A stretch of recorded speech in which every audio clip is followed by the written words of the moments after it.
As cleanup from Friday's deadly tornadoes enters its third day, swarms of volunteers are flocking to Southwest Michigan to help those affected, including a national nonprofit whose mission is to cook and serve warm meals to them. Those volunteers from Operation BBQ Relief are in Union City this afternoon at Riverview Community Park.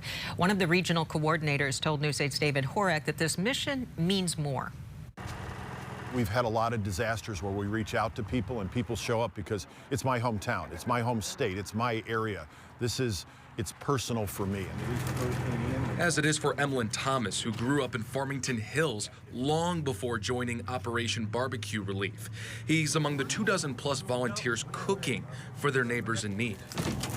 And not only do we feed the residents of the community, we're also going to feed the first responders too, because those people are, you got linemen out here, you've got fire, you've got police, and they're burning calories and they need to eat. Putting a delicious meal in front of them kind of forces them to eat because you smell it, you see all those things, and it's wonderful because then they can keep themselves going, serving their community.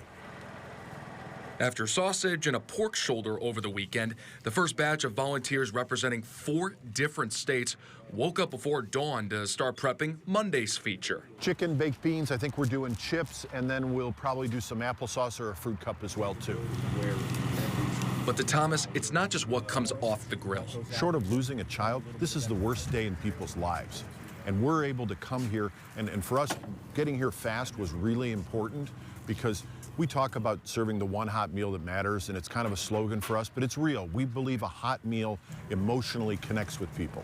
But if we can get here in that first 24 hours, we're not just serving a meal anymore, we're serving hope.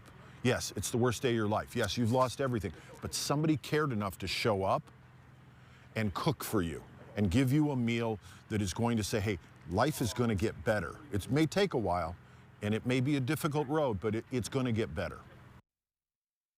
David Horak reporting. Operation BBQ Relief will continue serving at Riverside Community Park today until they run out of food. They welcome volunteers if you want to help them cook or serve on site. We have contact information inside the story at woodtv.com.